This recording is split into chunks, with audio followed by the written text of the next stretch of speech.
చేయాలి. అదేవిధంగా ఏ విధమైనటువంటి దురభ్యాసాలని మనం చేసుకోకూడదు.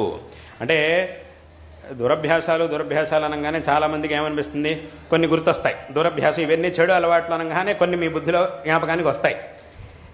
అవి అందరికీ తెలిసినవే. అలాంటి దురభ్యాసాలు, అలాంటి చెడు అలవాట్లు అందరికీ కూడా తెలిసినవే.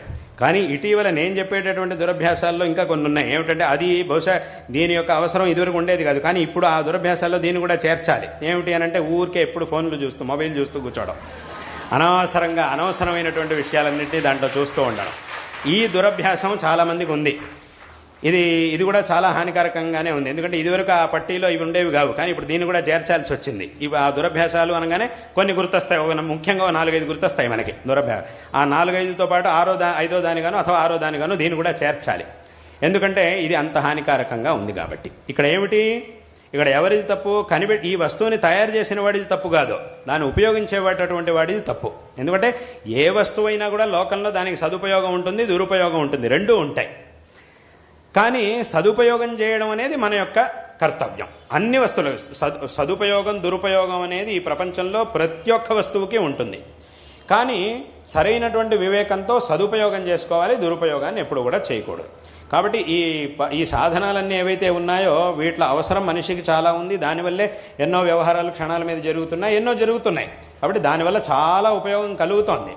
కానీ ఉపయోగాన్ని పొందాలి తప్ప దురుపయోగాన్ని పొందకూడదు. ఆ దురుపయోగాన్ని కలిగించేటటువంటి పనులని చేయకూడదు. ఈ విషయాన్ని అందరూ కూడా, ముఖ్యంగా యువత చాలా స్పష్టంగా ఈ విషయాల్ని తెలుసుకోవాలి. యువత తెలుసుకోవాలి, పెద్దవాళ్ళు కూడా తెలుసుకోవాల్సిందే. ఎందుకంటే ఆ పెద్దవాళ్ళు కూడా అలవాట్లనే ఉన్నాయి.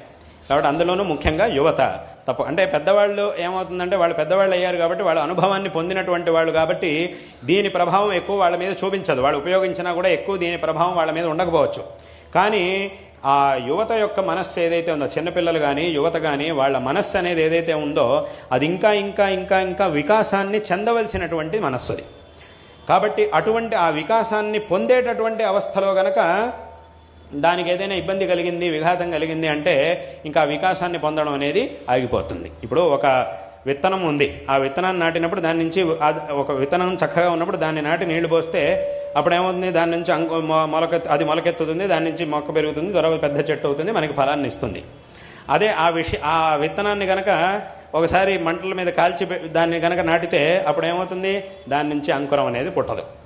అది చక్కగా ఉన్నప్పుడు దాని నుంచి ఒకసారి మంటల్లో పడేసి కొంచెం కాలిన తర్వాత మళ్ళీ దాన్ని తీసి ఆ కాలిపోయిన విత్తనాన్ని తెచ్చి నాటామనుకోండి, అప్పుడేముంది, దాని నుంచి అంకురం అనేది పుట్టదు, మొలకెత్తదు అది. ఎందుకంటే అది కాలిపోయింది, అక్కడికి అయిపోయింది దాని పరిస్థితి. అదేవిధంగా అవుతుంది. ఈ చెడు అలవాట్ల వల్ల మన యొక్క బుద్ధికి ఇటువంటి విఘాతం కలుగుతుంది. అక్కడికి ఆ వికాసానికి చాలా పెద్ద ప్రతిబంధకం అనేది ఏర్పడుతుంది. కాబట్టి ఇటువంటి చెడభ్యాసాలని మానేయాలి. ఇప్పుడు చెప్పబడినటువంటి ఈ పనులు, అందులోనూ ధార్మికమైనటువంటి, అంటే ఒకటి వైయక్తికంగా మనం అభివృద్ధి చెందడానికి కావాల్సినటువంటి పనులు, అదేవిధంగా మనం ఏ వంశంలో, ఏ కుటుంబంలో అయితే మనం జన్మించామో దాని యొక్క శ్రేయస్సుకి, దానిలో మనకున్నటువంటి బాధ్యతలు ఏవైతే ఉంటాయో వాటికి సంబంధించినటువంటి పనులు, అదేవిధంగా ఏ సమాజంలో అయితే మనం బతుకుతున్నామో, ఏ ధర్మంలో అయితే మనం బతుకుతున్నామో దానికి సంబంధించినటువంటి పనులు. మళ్ళీ ఈ 3 పనులు ఇప్పుడు చెప్పినట్టుగా 2 రకాలు, లౌకికము మరియు ధార్మికము. ఈ విధంగా ఈ పనులన్నింటినీ కూడా చేస్తూ ఈ అన్ని దురభ్యాసాల నుంచి దూరంగా ఉంటూ చక్కటి జీవితాన్ని గనక మనం నిర్మించుకుంటే తప్పకుండా ఉత్తమమైనటువంటి స్థితికి మనం వస్తాము అనేటటువంటి విషయంలో ఏమాత్రం సందేహం లేదు. ఇక్కడ కేవలం, అంటే నేను ఇందాక నుంచి 2 రకాలుగా ఎందుకు చెప్తున్నాను అనంటే, కేవలం లౌకికమైనటువంటి అభివృద్ధి మాత్రమే సరిపోదు. ధార్మికమైనటువంటి ఒక చైతన్యాన్ని కూడా తప్పకుండా మనం పొందాలి.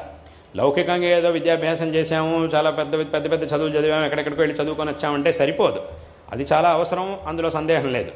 కానీ ఇటువంటి ధార్మికమైనటువంటి ఆ మార్గదర్శనాన్ని కూడా తప్పకుండా మనం పొందినప్పుడు మాత్రమే పరిపూర్ణంగా మన మీద మనం నిగ్రహాన్ని సాధించగలుగుతాం, ఉత్తమమైనటువంటి స్థితికి మనం రాగలుగుతాం. కాబట్టి ఈ విషయాన్ని అందరూ కూడా తప్పకుండా తెలుసుకోవాలి. భగవంతుడు అందరికీ కూడా చక్కటి బుద్ధిశక్తిని ఇచ్చాడు. మీ అందరికీ కూడా చక్కటి కుటుంబాన్ని ఇచ్చాడు, చక్కటి తల్లిదండ్రులను ఇచ్చాడు, చక్కటి కుటుంబాన్ని ఇచ్చాడు, చక్కటి బుద్ధిశక్తిని ఇచ్చాడు. వీటన్నిటినీ కూడా భగవంతుడు ఇచ్చాడు. ఎందుకంటే లోకంలో కనుక మనం చూస్తే ఇవి కూడా లేనటువంటి వాళ్ళు ఎంతోమంది ఉన్నారు. చాలా కష్టమైనటువంటి పరిస్థితిలో ఉండేవాళ్ళు ఎంతోమంది ఉన్నారు. కాబట్టి అలా పోలిస్తే కనుక మీ అందరికీ కూడా చాలా మంచి ఒక వాతావరణాన్ని భగవంతుడు ప్రసాదించాడు. కాబట్టి ఇటువంటి పరిస్థితిలో చక్కగా చదువుకోవాలి, చక్కగా సాధన చెయ్యాలి. కొన్నిసార్లు ఏమవుతుందంటే మనం చేసినటువంటి సాధనకి తగినంత ఫలం ఆ సమయానికి లభించకపోవచ్చు. అంటే చాలామంది ఏమడుగుతుంటారు నా దగ్గర అనంటే, ముఖ్యంగా చాలామంది పిల్లలు, యువత నా దగ్గర ఎప్పుడు కూడా అడిగేటటువంటి ప్రశ్న ఏమిటి అనంటే, మేము ఎంత చదువుకున్నా కూడా మాకు రావట్లేదండి, ఏం చేయాలి అని అడుగుతుంటారు.